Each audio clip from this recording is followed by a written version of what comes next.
Yun, magandang hapon po sa inyong lahat ha. Yan, namiss po namin kayo ha. Welcome po sa aming ika-apat na episode ng Salamat PBBM Season 2. Yan, as usual, dalawa na naman kami ngayon. Wala na naman Ika-coffee. Sir Yayam. Oo, busy si Yayap, kakabakasyon. Saan na naman kayo nagpunta? Sa kwarto na naman may kusina o wala? Hindi, parang nasa ano, ewan ko Ayan, kung ayan, nasan to. Ayan si Yayam, nakikita Ayan. nyo si Yayam. Nasa StreamYard po siya ngayon. Hindi po Wala siya sa... Wala naman siguro sa hotel to eh. Wala po sa lugar to si Yayam eh. O magsalita ka Yayam. Batiin mo yung mga viewers natin. Magandang gabi mga kayayam, no? Na-miss ko kayong lahat, no? Parang magkakasakit ako kapag di ako nakakasali kay Paderista. Kasi ako ginigisa nitong dalawa pag wala ako eh. Kaya halika na dito, sir. Jo, pakilala ka Jo. Ayan, magandang araw po sa inyo. Ako po si Ka-Coffee. Yung mga nakikinig po sa atin, kumusta po yung audio natin? Malinaw ba yung audio natin? At si Sir Yaya, malinaw din ba yung kanyang audio? I-comment nyo dyan sa comment section kung malinaw po. Or baka may question kayo, may comments kayo, ilagay nyo dyan sa comment section mamaya. Sasagutin po natin yan. At i-share nyo rin po itong video na yan para dumami pa po yung makapanood sa ating live ngayon ng Salamat PBBM Podcast. Oo, kasi nako, napakaganda po ng pag-uusapan natin ngayong gabi na to kasi marami tayong mainit na nangyari dito sa Pilipinas na dapat nating talakayin, dapat nating himayin at dapat nating pag-usapan para malaman ng ating mga kababayan. So, wag na nating patagalin ha. Dito tayo sa mainit-init na issue ngayon dito sa atin, etong China. Ay, grabe yan. Oo, yung Chinese embassy rito nagagalit kasi ang kwento pala niyan si Commodore Tariela ng Coast Guard. Oo. Parang meron siyang yung picture ba yun? May selfie picture kasi yan. May Tapos, selfie picture. nasaktan kasi yung China kasi nakikita yung presidente nila. Siyempre, ginodiyos nila yung presidente nila. Caricature. Nasa TV. Ang sabi naman, hindi naman daw siya yun. Kamukha lang daw. Kamukha eh. Oo, kamukha lang daw. Pero hindi naman daw siya. Pero syempre, ipinagpapalagay nung China na presidente nila yun. Na parang nabastusan. Nabastusan daw talaga. Binabastos. Oo, sa ginawa ni Tariela. Ang masaklap dyan, ang sinasabi kasi nila Robin Padilla, binabastos daw natin. Parang tayo pa yung bastos. Pero kung titingnan mo sa mahabang panahon, tayo yung binastos ng China. Yung teritoryo natin, hindi na nga nirespeto yung ruling na UNCLOS, di ba? Inaagaw na nga halos yung teritoryo natin. Hindi pa tayo nabastos dyan. Oo. Kasi sa UNCLOS pala, Ka-Coffee, ang law pala dyan 200 nautical miles mula sa Pangpang. Oo. Ngayon, yung 200 nautical miles na yun, ganun din sa China, 200 nautical miles din. Ngayon, yung nasa gitna nun, yun yung tinatawag na international sea. Kaso, ang ginawa pala nung China, gumawa ng 9-dash line na 10-dash line na ngayon at halos masakop na yung Palawan. Yung exclusive economic zone natin, halos masakop na nila. Oo. Ngayon, yan yung sinasabi ng marami natin mga kababayan na hindi naman natin binabastos yung China, sila nga raw kasi talaga ang gumagawa niyan. O kasi yung pangbubuli sa ating mga mangingisda doon sa West Philippines na hindi naman lingid sa ating kaalaman. Talagang alam natin yan kasi nga nababalita. Meron pa dyan, sundalo, naputulan ng daliri. Correct. Oo. Ngayon, ang maganda dyan, etong si PBBM, suportado niya yung mga tawag dyan, mga Yung move opisyal ng Pilipinas na nagbigay ng statement patungkol dyan sa issue na yan. Si Sir Yayam, sir, may masasabi ka ba dyan sa issue ng China? Kasi masyadong patulan daw ito, no? Sa ating mga senador at sa ating mga opisyal. Meron talaga ako masasabi dyan kasi kung hindi ako nagkakamali kahapon, yan ang topic ko sa aking yayam sa editorial, no?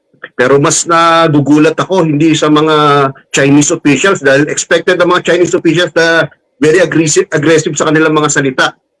Nagugulat ako doon sa Siam na hindi pumirma sa resolusyon ni Senator Kiko Pangilinan kung saan kinokondena niya yung panghihimasok ng Chinese officials sa mga sinasabi o ginagawa ng ating mga Philippine officials katulad ni Commodore J. Tariela.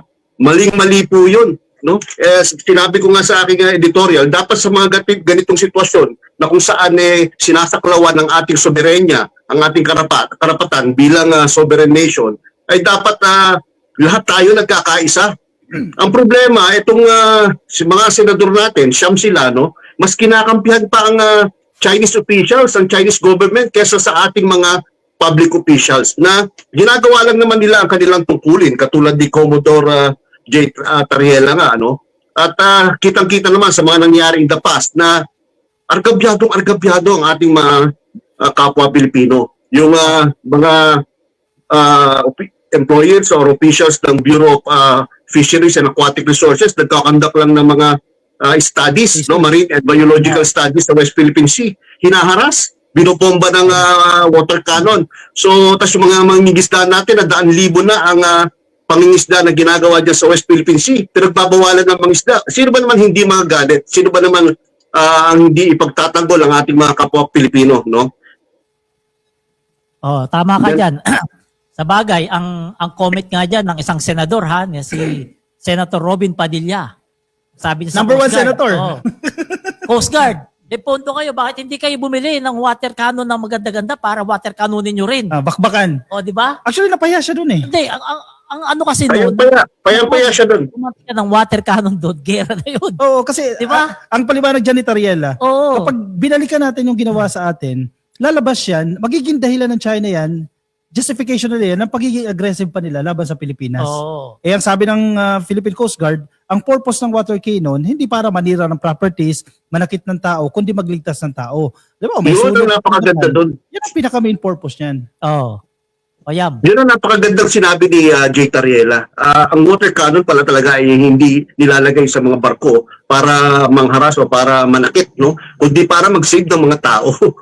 So, tama si Jay Tariela doon at mukhang angat na naman si Robin Hood Padilla sa balitaktakan na yan, no?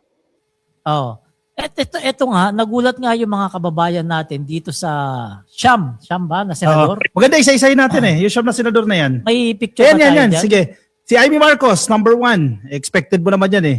Si Rodante Marcoleta, isa pa yan. Nakipag-meeting pa sa mga opisyal ng China. Si Bongo. Si Bato de la Rosa, na hindi pumapasok. Si Pia Cayetano, at ang kapatid niya na si Alan Peter Cayetano. Si Robin Padilla. Si Joel Villanueva at si Chis Escudero. Itong mga tao na to, nakasuot pa ng West Philippine Sea noon eh. Sa basketball. Sa basketball, di ba? Oo. Defend the West Philippine Sea. Tapos simpleng resolution, calling out yung ginagawa ng China at ng Chinese Embassy sa Pilipinas, hindi nila magawa. Oh, syempre kung binanggit mo yung mga sinasabi mo mga pro-China, banggitin din natin yung mga kabayan ng mga senador gaya ni Vicente Soto, Panfilo Lacson, Juan Miguel Subiri, Kiko Pangilinan, Erwin Tulfo, Risa Ontiveros, Rafi Tulfo, Wing Gatchalian, Lauren Legarda, JB Ercito, Bamakino, Camille Villar, Mark Villar, Jingo Estrada at Lito Lapid. Etong mga senador na to 15. Oh, correct. Yung mga pro sa Resolution. Talagang hinahangaan ng ating mga kababayan. Talagang bilib sila sa mga senador na to dahil nakikita ang talagang pagiging makabayan sa puso't isipan nila. Hindi gaya dun sa Siam, ewan ko lang kung bakit anong dahilan nila, bakit hindi sila pumirma dun sa resolution na para rin naman sa atin. Total pre, tinanong mo yung dahilan. Posible sa isang dahilan yan, baka na-sponsoran yan during the campaign. Baka pinondohan ng China yan Kaya Tamang, sila lang nakakalam yan. Or ngayon, may retainer yan. Hmm. Takot yan na pakawalan yung China. Kaya ganyan, todo tanggol pa rin sila sa China. Oo, ang nakakalungkot lang dyan, mga senador natin yung mga yan. Oo. Mga ibinoto natin yung mga yan. Diba? Alam nyo, dapat naisip ko dapat merong tayong bagong batas, no? Ang nire-recommend ako sa ating kongreso ay magkaroon tayo ng Anti-Makapili Act, no? Ano ba yung Anti-Makapili Act? Kasi kung matatandaan niyo yung panahon ng Hapon, may mga Pilipino na nagtatraidor sa kapwa Pilipino sa bayan natin. Nagtuturo ng mga Pilipino para dakpin ng mga Hapon, no? Kasi feeling ko ang ating mga batas ngayon ay hindi na sapat, no, para tuliksain yung mga kapwa nating Pilipino na imbis kampihan natin mga public officials, ang mga banyaga pa ang kinakampihan. Kaya dapat meron tayong ganyang batas, no? Higpitan natin, especially sa mga panahon na kailangan natin nagkakaisa, no? Kasi ang soberenya na ng ating bansa, ang buhay na ng ating mga kababayan at ang ating bansa ang nakasalalay dito. So dapat sa mga ganitong sitwasyon, nagkakaisa tayo, no? Kaso wala kanya-kanya pa rin tayo At ang mabigat, mas nananaig pa ang narrative ng China dahil meron nga tayong mga senador, mga public officials na mas kumakampi pa sa kanila, no? Pangalawa, gusto ko sana tayong mga Pilipino kapag may mga ganito tayong mga public officials, tandaan na natin para sa susunod na eleksyon, wag na natin iboto, no? Para talagang mawala sa ating sistema ang mga traidor, no? Na mga kapwa nating Pilipino na mas ginugusto pa kalabanin ng kapwa niya at ating bansa kesa no kumampi. Yun lang Maganda ang, sana yung sinabi mo, Yam. Napakaganda niyan. Kaso ang problema, hindi yan ang katotohanan dahil marami tayong mga kababayan na medyo kapanalig nila yung utak maliit. Diba? Sino ko maliit? Yung mga dilis. Diba? Bagong term yun. Kaya nga dilis, di ba? Pagkakain ka dilis, tatanggalin mo yung ulo kasi walang utak eh. Di ba? Ganun yun. Pero tingnan nyo sige, kakopi ka mo. Pansinin mo ha, hindi lang mga senador na yan yung nagpapakalat ng ganyang narrative. Makikita mo talaga yung influensya ng China, yung mga trolls. Oh. Pansinin mo sa social media ha, yung narrative nila na ang Chinese government, ang China Coast Guard, tumulong doon sa Pilipino sa pagliligtas, di ba? May lumubog na barko. Yan ang kanilang narrative na hero pa ngayon ng China. Pero hindi ibig sabihin yan, kasi unang-una, tungkulin nila yan. Kahit sino, kahit mga Pilipino, pag nandiyan ka sa karagatan, pag nakakita ka ng aksidente, tungkulin mo yan, mandato mo yan, na tulungan. Pero hindi ibig sabihin yan na pwede mo nang kamkamit ang teritoryo ng Pilipinas. Yun naman ang ina-assert ng ating mga senador eh. Teritoryo namin yan. And even the president, not a single inch of our territory ang dapat isurrender. Pero sa ginagawa ng mga senador na ito, itong grupo nila Amy Marcos, parang sige, okay na, kamkamin Hindi, yun na. parang ano na lang yan eh, nananadya na lang yung mga yan eh. Dahil syempre sa politika, gusto nilang pababa si PBB parang nanadya na lang yan. Nangiinis na lang eh, no? Nangiinis na lang. Yung mga yan. Ngayon, alam mo, nung kwento ko Kaya lang. kabibian, gusto ko tanong ating mga viewers, yung nangyari ba na na-discover natin yung Malampaya East 1 sa Palawan? Gusto ba ng ating mga kababayan na mapunta sa China yung mga katulad na ganyang discovery? Kung doon sila kakampi sa mga senador na yan o doon sa mga Duterte na talagang ina-advance ang interest ng mga China o ng Chinese? Di ba? Wala, sarado utak na mga yan. I-give up ba natin yan? No? Kasi kung panahon ni Digong yan, malamang inofera ni Xi Jinping yan ng joint deal. Malamang. Imbes na solo natin yung gasto makukuha natin dyan sa Malampaya East, hati pa tayo. Kasi joint deal eh.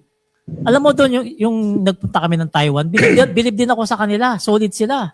Kasi kapag election pala nila ron, inaalam ng mga mamamayan doon kung ikaw ay pro-Beijing o pro-Taiwan, independent ng Taiwan. Independence ng Taiwan. Ngayon, kapag nalaman nila na ikaw pala ay pro-Beijing, yung ibig sabihin, gusto mo yung Taiwan maging parte ng China, hindi ka talaga nila binoboto. Kaya tambak talaga yung mga politiko na pumapanig daw sa China, doon sa Taiwan. At yun na, hindi dito Kaso wala pa rin eh. One China policy pa rin eh.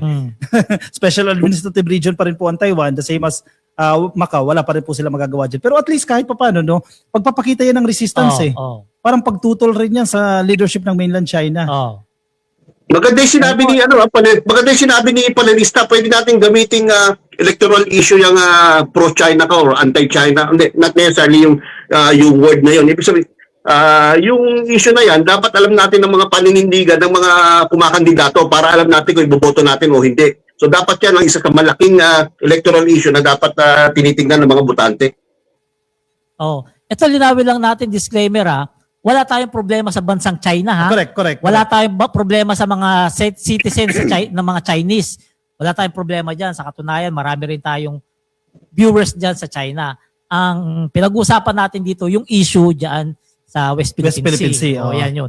Yung China walang problema, yung mga Chinese people walang problema sa atin yan. Doon tayo sa issue. Kasi alam mo, pinapalabas yung ibang mga DDS vloggers, no, pinapalabas nila. Total, galit naman kayo sa China. Hindi ipatanggal nyo yung tulay dyan sa Binondo na pinatayo ng China government, ang Chinese government. May nagsasabi din, itigil din nyo yung pagpapadala ng mga produkto. Yung trade agreement between China, itigil. Hindi yun eh. Hindi yun yung usapin. Yung usapin natin, yung issue dyan sa West Philippine Sea, nasa Pilipinas yan at hindi nyo pwedeng kamkamin yan. Oo naman.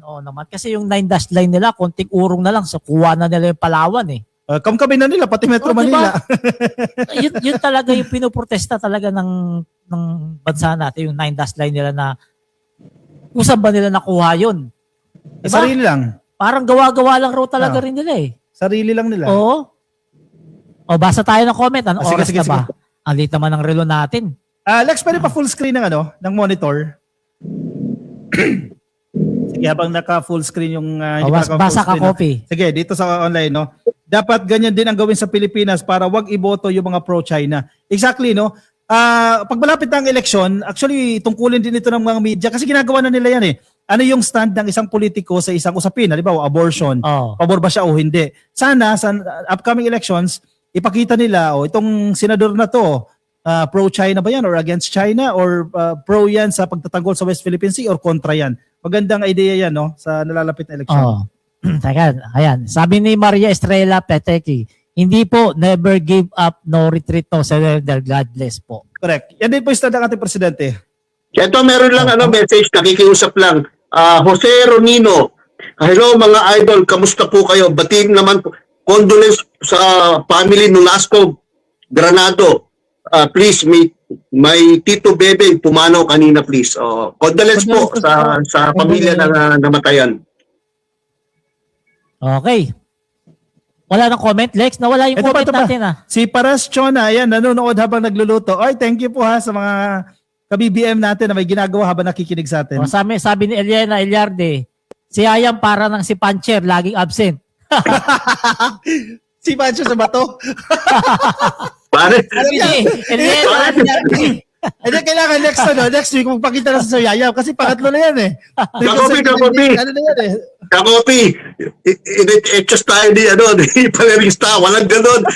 Kaibigan ko, Tingnan mo sa comment. kaibigan ko si Elena Ilarte, hindi niya sasabihin yan. Tingnan mo dyan sa comment. Tingnan mo dyan sa comment. Hinambing ka kay Pancher, kay Boy Tago. Ito si Romino. Hello mga idol. Kumusta po kayo? Pabati naman. Ito na. Ay, yan yung kanina. Yayam, Ito na yun. Ito kay Ana Damaso Sidano, no? Marami na ang mga gising, kilala na ng taong bayan yung makakaliwa, yung mga pro-China. Exactly. Sabi ni Melanie Adonis, dami kasi bobotante. Totoo po yan. Salute po sa Pro-Nation Senator Sen. Salamat. Ruth LG. Sabi ni Carlo Borromeo, atin ng West Philippine Sea dapat ipaglaban ang teritoryo ng ating bansa. Carlo Borromeo. Oo. Kay Hipolito Tubon, happy watching po. Solid mula dyan sa Kingdom of Saudi Arabia. Happy viewing po sa inyo. Ang mga ka-BBM, bago tayo magpatuloy, paki-comment nga kung clear pa ba yung audio namin, pati yung audio ni Yayam, kung okay pa ba. Para kasi, syempre, first time namin nag-StreamYard. Kasi absent si ano? Sino? Si Boy Pancho. Ito, maganda to comment. Edna Landico, you know mga sir, noong sinakop tayo ng Hapon, may mga Pilipino na kung tawagin ay makapili. Pilipino versus Filipino traidor na kumampi sa Hapon. Opo, yan. Yan yung sinasabi ni Sir Yayam Sabi kanina. ni Yayam yan, makapili.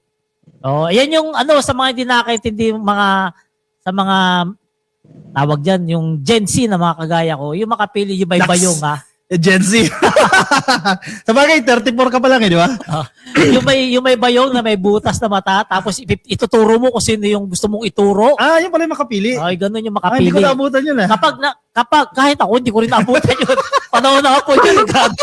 Kapag naituro ka at kapag napagtripan ka, ikaw hulihin ng hapon. Ganun yun.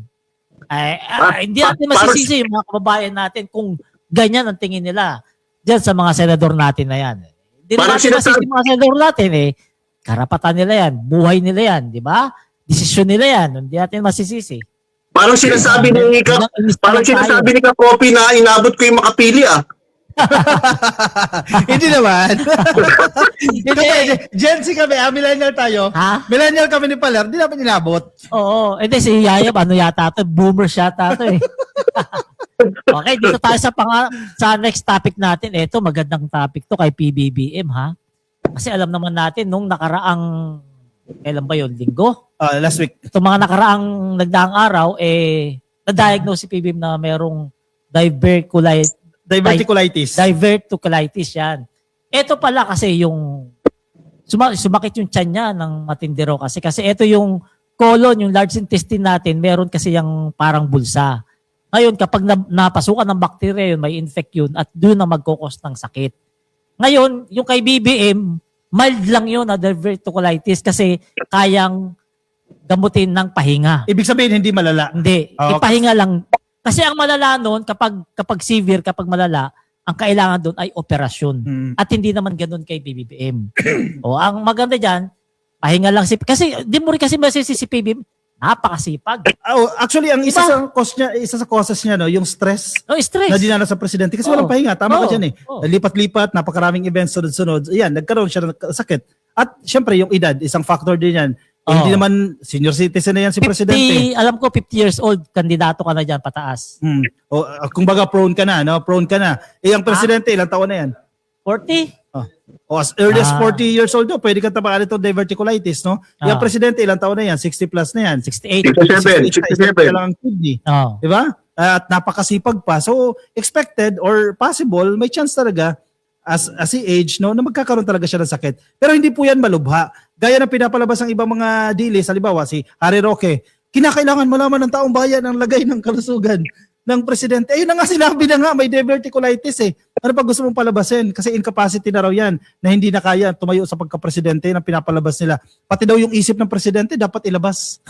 Bakit? Para ipalit niya sa Sara. Bakit yung ipapalit yung si Sarah, kala nyo matino? Diba? Mali-mali nga yung grammar. Diba? Yun yung mas matindi pa sa diverticulitis yun. Diba? Pag may presidente ka, mali-mali grammar mo. Nagahang ka pa pag tinanong ka sa sa Congress. Naglo-loading. Oo, naglo-loading. Kaya ang sasagot na lang, Palirista. i-invoke Kanina. your right against self-incrimination. Next Kesa question, mag-isip- please.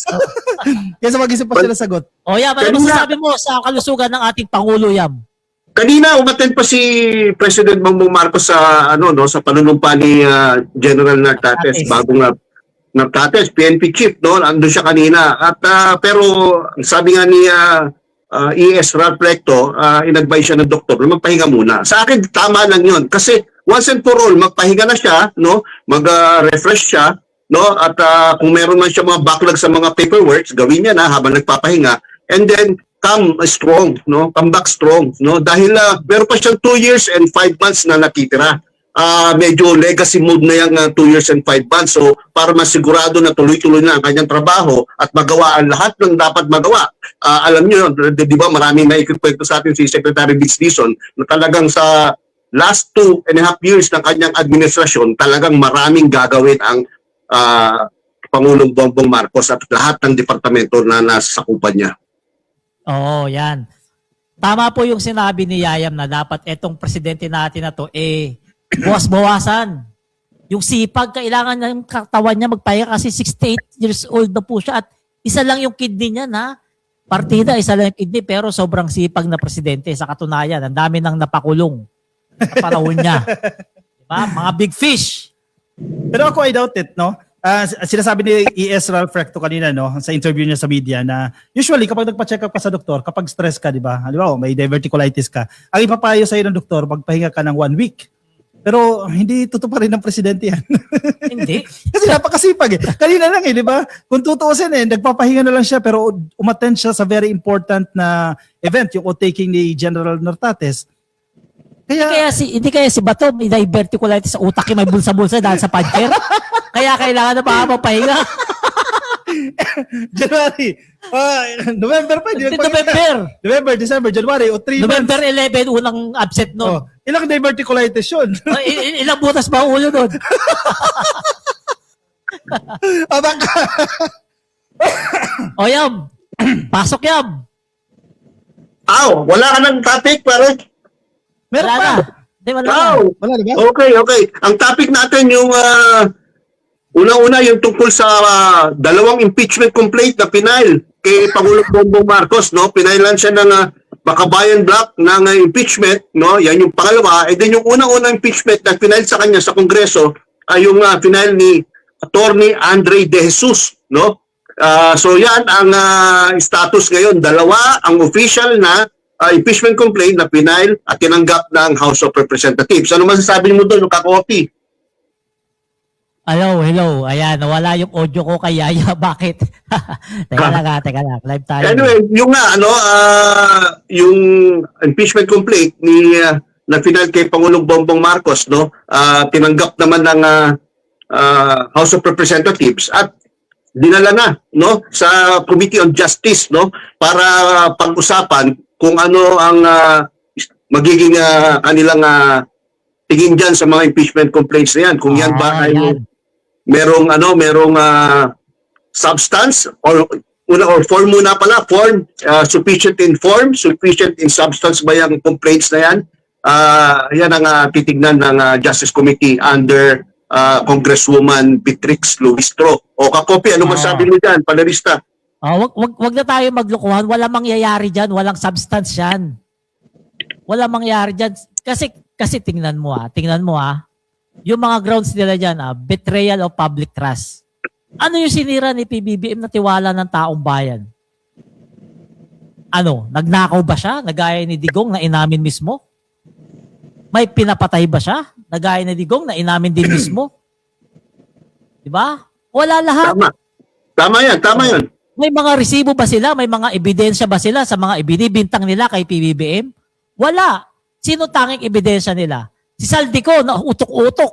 Hindi ka, wala kang sworn affidavit. Diba? Oo. Bagong term, utok-utok. Ano ibig sabihin utok-utok? Ha? Ano ibig sabihin utok-utok? Bagong term yung utok-utok. Grabe naman yan. Mas matanda ka sa akin yan. Hindi ko alam talaga. Hindi ko talaga yung salita na yan. Sito. Okay. Bisaya term po utak Oo. yan eh. Ang alam mo na kasi, itok. Yun. Kabisado ka yun, kabisado. Itok lang yan eh. Itok. Alam mo, itok ni Sara eh. Oo nga eh. Pero, pre, regardless kung may substance or may form, di ba? Kasi yun yung kailangan ma-determine sa Justice Committee. Yung impeachment case ng presidente. Importante pa rin na idaan ito sa tamang proseso. Oo. Kasi ito ay pagpapakita na gumagana Ang sistema. ang sistema, System natin dito. yung impeachment na yan, alinsunod sa konstitusyon yan, at hindi mo pwedeng i-disregard ng House of Representatives yan. Oo. Ang sistema dyan, mapapahiya itong mga nag-file ng impeachment case kasi baka hindi na nga umabot ng plenaryo yan. Oo. Sa Justice Committee, baka ma-determine na nila, walang probable cause. Pero regardless, iakyat nila ng plenaryo yan, baka hindi pa nga umabot ng 20 yung bumoto pabor Hindi dyan. ganun kaagad yung papel dyan, oh. Basura. Itatapon ka agad yung papel dyan. Kasi tingnan mo Ako sa tingin ko, panelista, sa tingin ko, tama si panelista, mababasura lang yung sa Justice Committee, hindi na aakyat sa plenary yan, hindi na aakyat sa whole body yan. Sa Justice Committee, posibleng pumasa yan bilang sufficient in form, pero yung sufficiency in substance, palagay ko babagsak doon. Kasi saan ka naman nakakita na Pangulo na nagsiwalat ng korupsyon, na siya ang namumuno sa pag-expose ng korupsyon, up to the highest level, siya gumawa ng paraan para may mga panagot, nag-uumpisa na, may mga napapanagot na, siya pa ang kinakasuhan ng impeachment. Only in the Philippines. Ito yung isa sa mga example na only in the Philippines. Alam mo kung bakit nila gusto ma-impeach si PBBM? Ha? Kasi apektado na yung mga negosyo. Mga kontraktor Apektado na yung mga bulsa. Hindi makaporma kay BBM eh. Kahit kaibigan, kahit kaalyado, di ba? Kahit malapit, basta may ebidensya, bulilyaso talaga. Yan ang sa tingin ko pinakadahilan nila kaya gusto nilang ma-impeach si PBBM kasi marami nang naapektuhan sa kanila. Alam mo pre, si Chavit Singson ang magdiriwang nito once na mabasura itong dalawang first to impeachment case. Alam mo sasabihin niya, narrative yan nila Chavit Singson, kasi wala naman talagang substance yung nauna eh. Yan ang mga linyahan ng mga DDS eh. Yung may substance yung pangatlo, pero hindi kasi tinanggap ng Secretary General. Kung may substance yun, bakit hindi nga pinansin ni Marcoleta, hindi man lang in-endorse? Yan ang narrative na Diba? nila. Kasi magtataka kayo si Marcoleta, ano na yan? DDS yan, di ba? Correct. Sa Solid Duterte yan. Bakit hindi niya in-endorso yung impeachment na hinain nila? Yung anak na Marcoleta, hindi si Rodante Hindi si Rodante, Marcoleta. yung congressman na Marcoleta, bakit hindi in-endorso yung impeachment na hinain nila Chavit Singson? Kaya hindi umusad eh, no? Oo, di ba? Kasi Hindi alam, sa tingin ko alam na niya na walang silbi. Tapos meron maingay na abogado. Attorney Respicio ba yun? Mark? Attorney Respicio ba yun? Yung maingay na abogado na akala mo napakagaling. Ito raw yung may substance. Hindi tinanggap. Pag napahiya yung mga yan, pag nabasura yan, mas lalong mapapahiya yung mga D-list na yan na pinapalabas nila na yung may substance daw yung impeachment case nila. Pare-parehas lang naman. Paano nga magkakaroon substance? Pambato nila ro si Saldico. Tsaka si Toby Chanko. Oo, paano maging substance, di ba? Kakopi panelista, hindi lang yun. Hindi lang yun. Yung galawan, Iba na. Parang nag-iiba na ng linyahan itong si Toby Chanko kasi alam naman natin malapit to sa Pangulo. Pero parang ngayon, napapansin ng mga kababayan natin na parang nag-iiba na ng ihip ng hangin. Tingnan natin kung paano magde-develop yung kwento niya. Titingnan natin, di ba? Siyempre, panahon lamang ang makakapag-adya ng lahat. Palirisa, balikan ko yung punto mo, hindi pumirma si Marcoleta. Tatlo ang Duterte na congressman. Bakit hindi rin pumirma ni isa doon sa tatlong Duterte, di ba? So, Tinatamad. Baka Diba? laging absent. Oo, hindi. Assuming lagi silang absence, kung talagang nakikita nila na may basihan ang impeachment complaints laban sa Pangulo, isa sa mga Duterte pwede pumirma dyan. Bakit hindi pumipirma? Oo. Kasi hindi pumipirma dahil alam nilang magmumukha lang silang tangat bobo dahil walang kabase-basihan ang kanilang sinasabi sa kanilang impeachment Oo, complaint. total. May impeachment na dyan. Bakit din hindi pinirmahan ni Kiko? Di ba? Kasi suspendido pa. Ikaw yan. Baka masususpendi pa ng lifetime si Kiko. Sino pa ba? Sino pa ba mga DDS representatives, no? Ang nakakatawa dyan, mahilig lang talaga. Ang nakakatawa dyan, mahilig lang talaga sila sa sa drama, mahilig lang sila sa pa-press code, no? Yung mga big words, yung mga sound bites na binabanggit ni Mike Defensor sa kanil Chavit Singson. Puro ganun lang, puro forma talaga. Wala namang sustansya. Alam mo kaya nag-iingay na yung mga yan, lalo na si Mike Defensor, tingin ko lang kasi malapit na eleksyon. Hindi, parang tumigil si Mike Defensor. Ha? Parang tumigil. Kailan lang tumigil? Kailan lang nag-iingay Hindi yan? kasi nabulgar siya dyan yung quarrying niya dyan sa Rodriguez Rizal. Isang ganun. dahilan ng pagbaha. Nung nabulgar sa media, parang tumigil na siya ngayon. Tapos may mga balita pa na iniwan niya si Chavit Singson sa ere. Ayun lang. Hindi na niya nasasamahan sa pagsasampa ng impeachment Yun case. lang. Kasi alam niya, nasisilip siya. Siguro nabatukan. Hindi, alam mo yun. Nabatukan siya sa Mike Defensor. Oy, tumigil ka dyan. Ano yan? Yan dapat tignan din ng gobyerno. Biro mo, dati kang DNR secretary. Tapos pag tapos ng iyong termino, meron pa biglang mining company. Di ba? Meron kang quarrying business. No? Clear conflict of interest yan. Ba't nagkakaroon ng ganun? Ibig sabihin, posible. Hindi ko sinasabing totoo. Ito ay dapat sagutin ni Mike Defensor na posible during his time, no? Meron na siyang piniling lugar. Base sa kaalaman na nakuha niya sa DNR, meron siyang napiling lugar na may pwedeng pagminahan. Kaya nung hindi na siya sekretary ng DNR, yan ang kanyang pinurso, no? Again, yan ay observation lang, hindi yan na definite na fact, no? Pero hindi mo maalis sa taong bayan na mag-isip bakit nagkaganon, no? DNR secretary ka tapos meron kang mining firm or mining company. Di ba? Ulitin lang namin yung mga impeachment na isinasampa kay PBBM, okay lang yan. Magsampa lang na magsampa. Correct. Siyempre, democratic counted tayo. Okay lang yan sa palang-sampa. Wala namang mangyayari dyan di ba? Ang excited ngayon ang mga Pilipino sa February 6, February 7. Impeachment case ni Sara. Dyan excited ang Pilipino sa impeachment ni Sara. Sa pag-open ng mga bank account nila at sa pagsagot niya doon sa pag-attend niya sa Kongreso para sagutin yung mga itatanong sa kanya patungkol dyan kalapiatos. Ang tanong ng mga ka-BBM natin, no, paano yan? May pending na impeachment case lamang sa isang tao. Kaya ba ng House Justice Committee yan? Kaya yan. Ang sinasabi po ni Congresswoman Jervil Luistro, kaya nilang i-handle lang sabay. So yung kay PBBM, expected nila, magkakandak sila ng hearing ba yan? Basta may proceeding silang gagawin dyan. February 3, 4, 2, 3, 4. And then, kaya din nila, kapag February 6, may mag-file ang impeachment case laban kay Sara Duterte, kaya nilang dinggin dyan. Ang masaklap dito kay Sara Duterte, kasi existing na yung mga articles of impeachment. Kumbaga, i-refile mo na lang na-establish na yung mga grounds kung bakit dapat pa-impeach si Sara Duterte. Which is, na-impeach na nga siya ng last Congress, di ba? So, mas madali na lang yan. Ang matindi pa dyan, etong si Sara, akala nila pabor sa kanila yung ng Supreme Court dati. Ruling. Akala nila pabor. Hindi nila alam, mas makakasama kasi kayon kailangan ng umatid ni Sara dyan sa HOR. Correct. Dyan correct. sa tawag committee na yun. House Justice Committee. O Justice Committee. Kailangan na niyang umatid dyan para sagutin ang mga itatanong sa kanya. In fairness, maganda yung paliwanag ni Kong Jervil Kasi ang sinasabi niya sa mga interviews niya, importante maintindihan ng taong bayan yung proseso na pinagdadaanan ng impeachment. No? So doon pala sa proseso na yan, para tumatayo sila mga piskal para mga prosecutor yung datingan nila dyan, di ba? Susuriin nila yung mga affidavit ng complainant, ganoon din ng mga respondents, at kumbaga magkakaroon ng mga interrogation, magkakaroon ng parang paglilitis na within that level, within the committee level. Ang tanong dyan, pag umattend ba dyan si Sara Duterte, kayanin niya kaya si kung Jervil Ay, Luistro. hindi matalino yung si Luistro eh. Oh. Talino, pag nagtanong yun, straight English yun. Diba? Lag na naman yung TV natin noon. Loading na naman, loading. Saka hindi obra kay Congresswoman Luistro yung mga bullshit ng mga nasa kabilang parlor, no.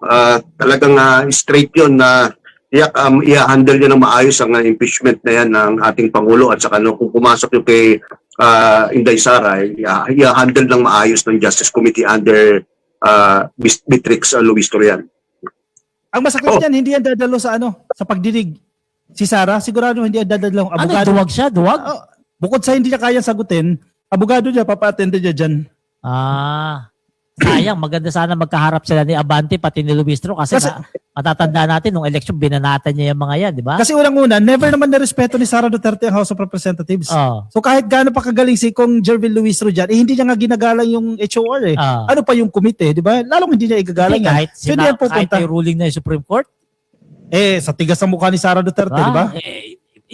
Tingin ko, mapipilitan umaten dyan. Tingnan natin. Tingin ko. Yam, next. Nawala na si Yam. Hindi. Ilagyan ko ng charger yung aking cellphone kasi mabilis pala maubos kapag naka-StreamYard ka. Anyway, ganito ang susunod na... Wala kang editorial? Hindi, meron pala. Mamaya ipi-play. Pero ito muna, doon muna tayo sa dalawa. Sa pangalawa. Total, nag-uusap na tayo tungkol sa impeachment. Pag-usapan natin na itong si Congressman Sandro Marcos, napaka-tino talaga nito, may delikadesa talaga itong batang Marcos na ito. Biro mo, ininhibit. Paano mo nasabi yan? Paano mo nasabi na may delikadesa si Sandro Marcos? Sige nga, paliwanag mo nga sa mga viewers natin.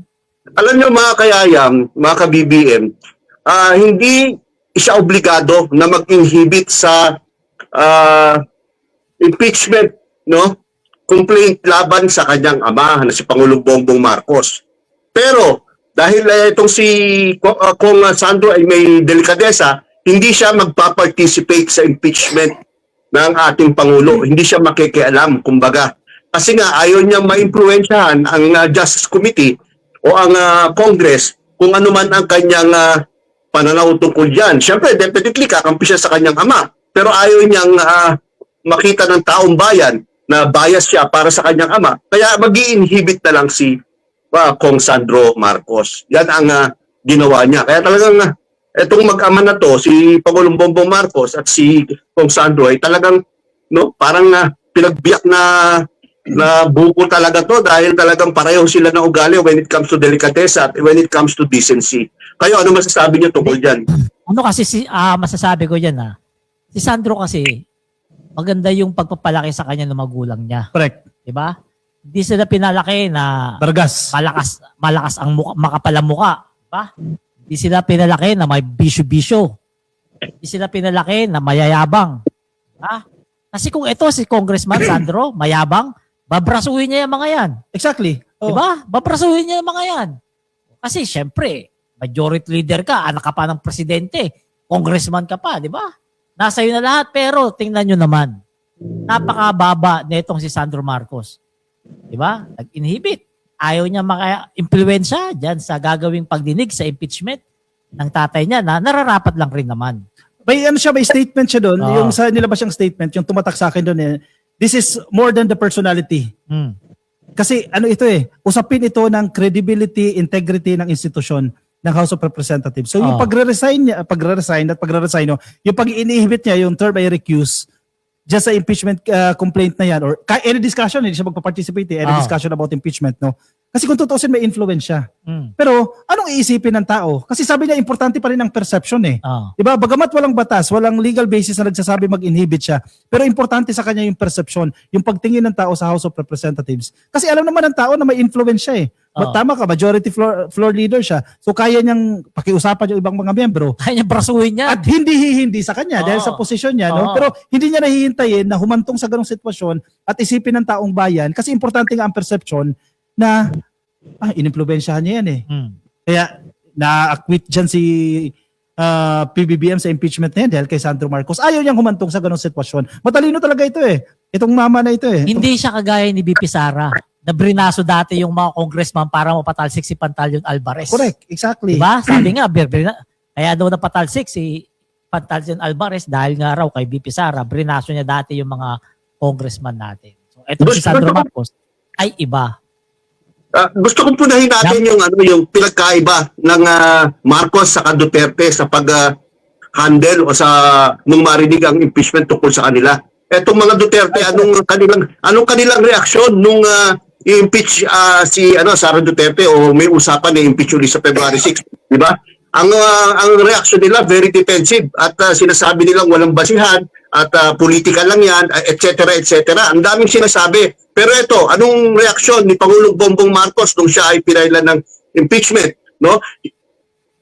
Di ba sinabi niya, ino-honor niya or nirerespeto niya ang proseso ng impeachment at pababayaan niyang umusad diyan, no? Base sa legal processes ng Kongreso. At ito nga, ginawa ni Sandro naman, nag-inhibit. So, makikita may differences, no? Nung Duterte sa Marcos in handling crisis, in handling issues against themselves, no?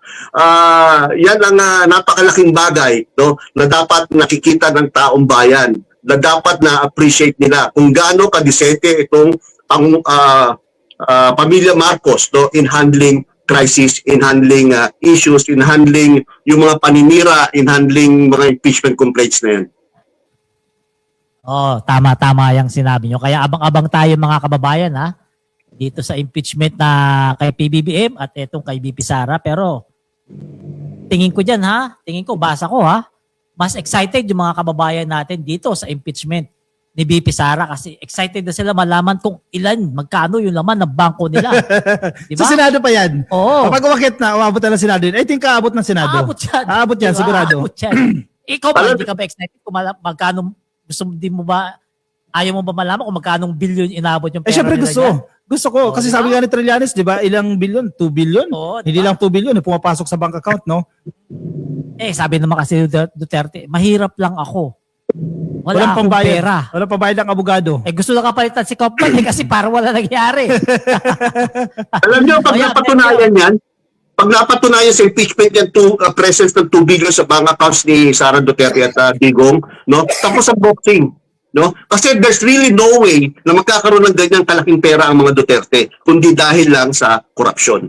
Dahil sa mga pinasok nilang mga transactions, no? Nung nasa gobyerno pa si Digong. At yung mga sinasabing tungkol sa droga, tungkol sa pogo, etc. etc. Kaya talagang yan, end ng ball game yan kapag napatunayan talaga nila Trillanes yung issue na yan. Ang masaklap sir, comment ko lang ha. Yung mga DDS senators yun ang problema Oh. Kahit ma-establish na natin yan na pumasok yung 2 billion pesos sa kanyang bank account, hanggat nadyadyaan yung grupo nila Amy Marcos, sila Barcoleta, hanggat di nakukulong yan sila Joel Villanueva, hanggat di nakukulong yan, boboto pa rin yan pabor kay Sara Duterte. Yun ang isang malaking conflict kasi ano na yan sabi utak dilis na nga di ba? Oh. Kahit lantaran niya yung ebidensya, nadyadyaan na ebidensya, lantad na, still hindi nila i-recognize yan. Boboto pa rin yan pabor kay Sara Duterte. So dapat ikulong na muna. Ikulong na ito mga dapat ikulong. Tingin ko may susunod na dyan kay Bong Revilla sa tingin ko. Malapit na. Tingin ko lang. Mababawasan din yan. Hindi lang natin alam kung sino pero sa tingin ko mayroong senador na susunod na dyan kay Bong Revillang makukulong. 2. Parang hindi na yata aabuti ng March. Tingin ko ha. Balik siya. Bago ko sa next, no, tama si panelista doon, baka hindi abutin ng March kasi binigyan ng DOJ si Jingo Estrada, si Joel Villanueva, saka si Manuel Bulungan para sumagot sa complaint, no.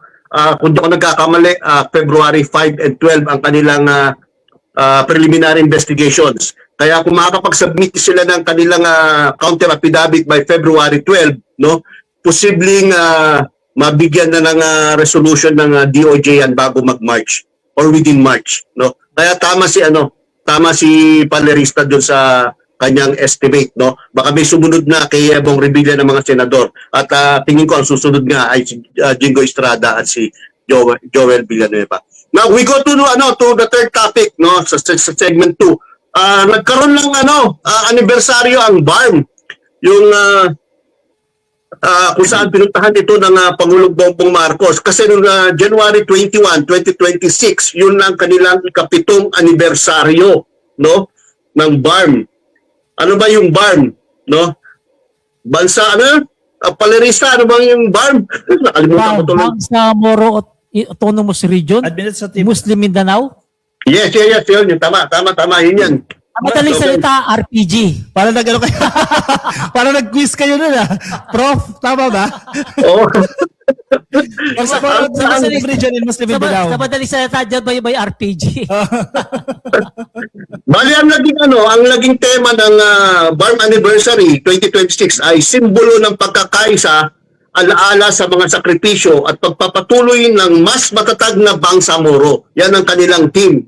At kung may pagpapatuloy ko lang, ayon sa mga leader ng BARM, ang presensya ni PBBM ay malinaw na patunay na namatibay na ugnayan ng Bangsamoro at pambansang pamahalaan at ng malasakit ng administrasyon sa kapayapaan at kaunlaran ng rehiyon.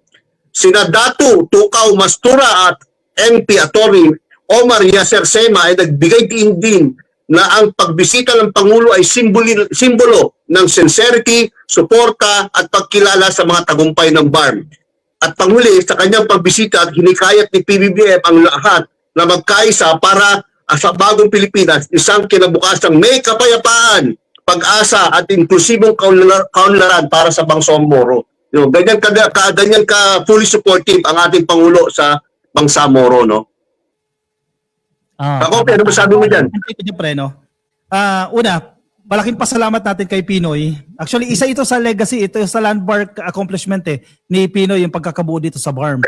And second, yung mga official dyan sa BARM, actually tuwan-tuwa sila sa pagrespeto ng presidente sa regional autonomy. Kasi unang-una, yan naman talaga ang gusto ng BARM Maging independent sila, di ba? Yung regional autonomy, autonomous kami.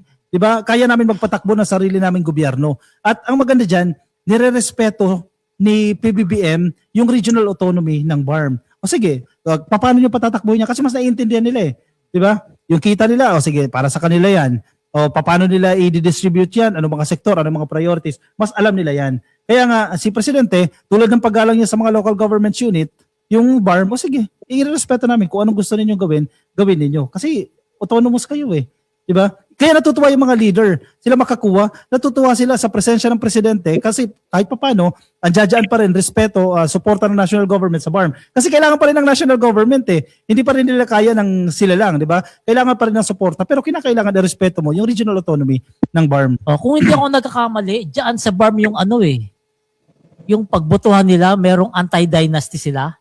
Na bawal yung mga magkakamag-anak. Nabalitaan nyo ba yun? Parang hindi. Parang Diyan yun. Sigurado ako diyan yun. Yung botohan sa BARM na bawal yung mga magkakamag-anak kasi meron silang anti-dynasty diyan. Research research natin. Napag-usapan lang naman yan Kasi ang latest report natin dyan sa BARM, di ba na-cancel yung kanilang na-move yung kanilang eleksyon dahil sa redistricting law. Kasi di ba may mga distrito, mga lugar na magkakasama sa isang distrito, ang problema hindi sila magkakatabi. So nasilip yan ng Korte Suprema kaya na-hold muna yung kanilang election dyan. Pero maganda yan, di ba? Kung ini-implement nila yan, ano ba, internal agreement ba yan o ano ba, may policy sila dyan, yung anti-political dynasty version na yan, maganda yan. Pero ang problema kasi sa Mindanao, pamilya-pamilya pa rin yung mga naglilingkod, no? Yan. Tama. Okay, mapunta tayo sa last topic, no? Yung alam nyo kahapon, no, ang napakasipag ng First Lady natin, no? From La Union, San Juan La Union, nagkaroon ng Love for All doon na hindi yata natin na ibalita nung nakaraang linggo kung merong Love for All ngayong linggo to. Pero kahapon, nagpunta siya sa San Juan La Union at nagkaroon ng Love for All. Tapos, sa hapon naman, no, pagdating ng medyo bandang alas 6, alas 5 ng hapon, no, nag-inaugurate naman ng ating First Lady ng mga food and souvenir kiosk dyan sa Pasig River Esplanade, no? Kasama ito sa Pasig Bigyang Buhay Muli project ng ating Pangulo at ni First Lady, no? Nakakatuwa dahil 47 na kiosk, no? Food kiosk and souvenir kiosk ang inaugurate ni First Lady, no? At nagkaroon ng pagkakataon ang mga maliliit na negosyante na magkaroon ng business diyan sa Pasig River Esplanade. No? Napakaganda lalo, no? Kasi inayos na yung mga, dati mga tent lang ang mga nagtitinda ng pagkain dyan at souvenir. Ngayon talagang may magagandang kiosk na. Ano masasabi niya, Palirista, Kakopi? Oo, ito yung Esplanade na proyekto ng ating First Lady na talagang malaking pakinabang ng mga Pilipino. Dahil isipin mo, saan ka makakita? Lugar sa Pilipinas, akala mo nasa Paris ka. Correct. Diba? Nasa Pasig River lang pala. Oo, di ba? Saan ka makakita? Napaka-romantic ng lugar na eh. Sinasabi ko nga eh. Kapag may nililigawan ka, dalahin mo dyan. Pag uwi nyo, sasagutin ka na eh. Di ba? Kasi napaka-romantic ng lugar na yan, lalong-lalo na doon sa may fountain. Oo. Yan, mga kiosk na yan. Nako, napakalaking tulong po niyan. Dati ano lang yan, mga tent lang yan, di ba? Napakalaking tulong po niyan sa mga kababayan natin na nagtitinda dyan at sa mga taong namamasyal dyan. Kasi nung dati nagpunta ako dyan, wala pang kainan. Napakalayo pa ng bibilihan mo. Dapat pag pumunta ka dyan, may pagkain ka na dati. At hindi lang mga pagkain, may mga stalls din ng mga Souvenir, items souvenir items, no? So kung papansin mo, no, ganyan binibigyan respeto pagpapahalaga ni First Lady yung local economy. Oo. 'Di ba? Kasi ano yan eh, bagamat informal economy yan, at least kabuhayan pa rin yan. Marami pa rin na nagkaroon ng trabaho. At kung titingnan mo, may dignidad. Oo. 'Di ba? Hindi lang sila basta nag-set up ng tent, magkakaroon ng tindahan. Ito mas formalized pa. Ang ganda. Ayan, may video tayo. Alam nyo, I-play natin yung video. Alam nyo, naandyan ako kahapon. Video No? yan, Kaya, may video. teka muna. Sige. Video muna.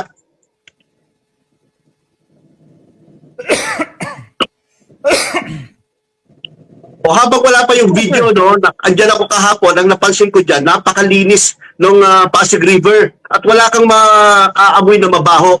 No? Talagang naasikaso na ng gusto ang Pasig River. No? Kaya nakakatuwa. No? Dapat lahat ng mga, especially mga nasa Metro Manila, dapat magbisita yung Pasig River Esplanade. Ito, play natin yung video. Video Lex.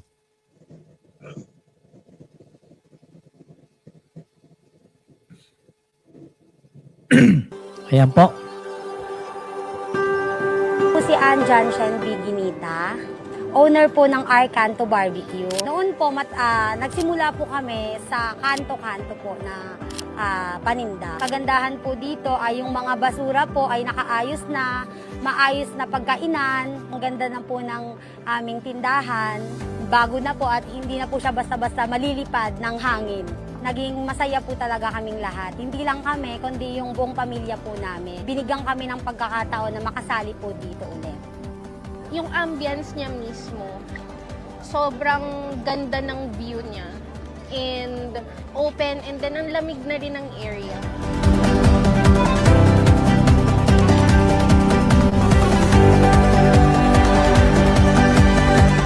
Ang proyektong ito, ang Bigyang Buhay Muli, ay katulad po naming mga mabababang sektor ng nagnenegosyo ay nabigyan kami ng pagkakataon na makapagtinda po dito at mabigyang buhay muli ang ating kapaligiran na maging maayos, maging magandang pasyalan po.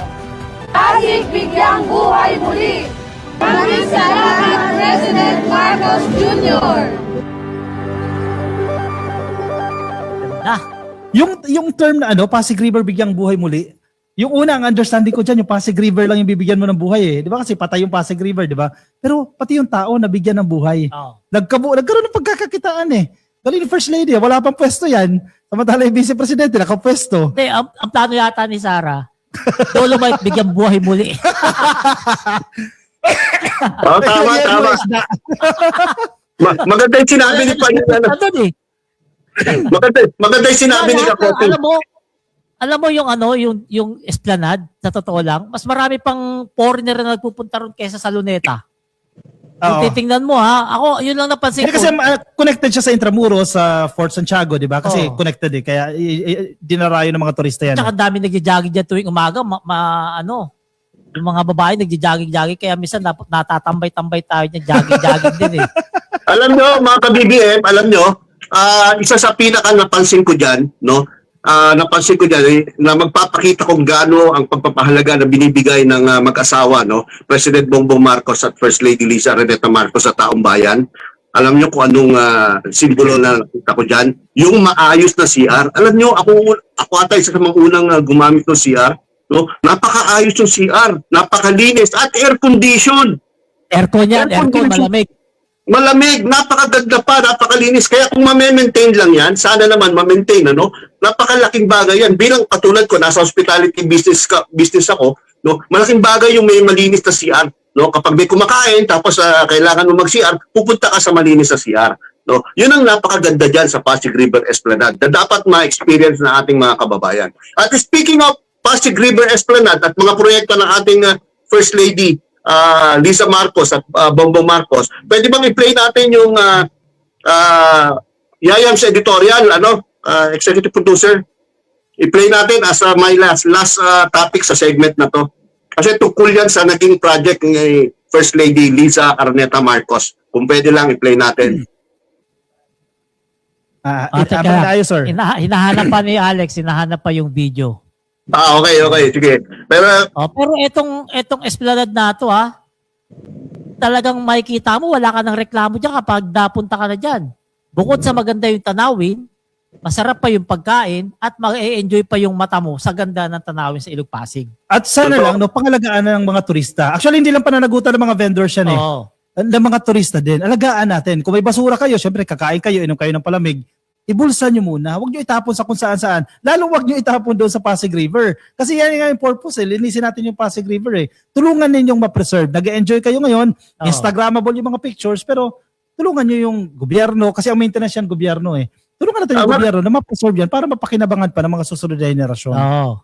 ang magandang ma-implement dyan, kapag na-implement yung clean as you go, yung kapag kumain ka dyan sa mga tables na provided dyan sa Pasig River Esplanade, dapat pagkakain mo, ikaw na bilang turista dyan o bilang nagpupunta dyan, ang magtapon sa tamang basurahan. Ganun dapat. At hindi na iaasa sa mga nagnenegosyo dyan. Yun yung magandang kultura. Sige. Yun yung magandang kultura. Ayam, may video tayo, may video. Alright. Yayam's editorial. Ang Taglish version ng nilabas kong English version kaninang umaga. Ang titulo po ng editorial na ito ay Building Without Applause. Madalas ang public service ay hinuhusgahan base sa visibility. Kung ano ang nagtitrend, ano ang nakaka-trigger ng reaksyon, at kung ano ang laman ng headlines. Pero ang ilan sa pinakamahalagang trabaho sa gobyerno ay nangyayari ng tahimik sa pamamagitan ng mga sistemang gumagana pa rin kahit wala na ang mga kamera. Ang formal turnover ng food at souvenir kiosk sa Pasig River Esplanade ay isang magandang halimbawa nito. On the surface, mukha siyang simple o modest. Pero in practice, nagre-reflect ito ng mas malalim na filosofiya sa likod ng rehabilitasyon ng Pasig River sa ilalim ng proyektong Bigyang Buhay Muli ang Ilog Pasig ng Pangulo at ng First Lady. Ang urban renewal dito ay hindi lang basta pampaganda o aesthetic exercise. Ito ay isang social initiative. Ang pagbuhay sa ilog ay nangangahulugan din ng pagbuhay sa kabuhayan, public access at dignidad ng mga komunidad sa paligid nito. Ang approach na ito ay naging karakteristik na ng trabaho ni First Lady Liza Araneta Marcos. Mula sa culture and arts programs, public health initiatives gaya ng Love for All, hanggang sa rehabilitasyon ng mga national institutions, may lumalabas na consistent pattern. Hindi ginagawa ang mga proyekto para lang sa symbolism. Nakastructure ang mga ito para gumana, tumagal, at magbigay ng measurable benefit. Ang emphasis ay nasa coherence at follow-through, mga katangiang madalas na undervalue sa public life dahil nga wala silang drama. Sa kontekstong ito, dapat suriin na madalas na caricatures na ibinabato sa First Lady. Natural ang kritisismo sa anumang demokrasya, pero kapag ang puna ay hiwalay sa resulta o outcomes, mas nakakalabo ito kaysa nakakalinaw. Sa kabila ng paulit-ulit na atake at misinformation, tuloy pa rin ang trabaho ng walang halong spectacle o reklamo. Walang fixation sa image management. Ang meron lang ay insistence sa completion at continuity. Sinasalamin nito ang leksyon mula sa mga successful governance model sa buong mundo. Ang lasting reforms ay madalas dala ng steady na institution building, hindi ng charismatic performance. Ang effective governance bihirang ipangalandakan ng sarili. Kusa itong nagpapakita sa paglipas ng panahon sa pamamagitan ng mga programang gumagana, maayos na public spaces at mga mamamayang hindi na kailangan makipag-agawan ng atensyon para mapagsilbihan. Ito yung klase ng kontribusyon na mahirap gawan ng branding pero napapatunayang matibay at durable. Ang pagsuporta sa head of government ay hindi lang ceremonial role kung pinatitibay nito ang execution at pinoprotektahan ang layunin. Sa partnership na ito, ang vision ay sinusuportahan ng disiplina at ang ambisyon ay nakabase sa pagiging praktikal. Mahalaga ang alignment na yan sa anumang sistemang politikal kung saan ang magagandang idea ay madalas sumasablay sa implementasyon. Hindi masyado interesado ang kasaysayan sa kung sino ang maingay. Mas nagbibigay atensyon ito sa kung sino ang nagtayo ng mga sistemang talagang gumagana. Yan po ang ating editorial ngayong gabi at gusto ko malaman ang opinion o tingin ng ating mga gwapong co-host na si Kakopi at si Palerista. Ano sa palagay nyo mga ka-BBM?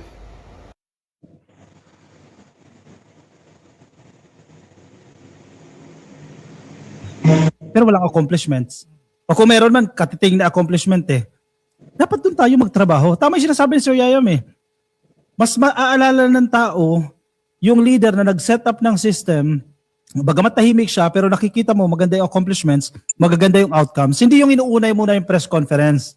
Kasi may mga secretaries tayo ngayon na uuuna sa press conference, pero yung trabaho, oy, pak. Alam mo, ano kasi yan eh. Wait lang, kilala mo ba yun? Ha? Kilala? Bawal yata pangalanan eh. Baka ipatawag ako eh. Hindi, ano kasi yan eh. Ito kasi yung ibang gabinete kasi natin, hindi naman talaga may tatanggi, mga politiko. Exactly. Diba? Habang naglilingkod, nag-iisip ng ikagaganda ng karir. Oo, hindi na lahat matatanggi, nakikita na eh. Diba? Kahit konting press con. Correct. Konting kibot, press con. Paler, punta ka bukas dito. Pero pansinin mo, Wala akong pinapangalanan.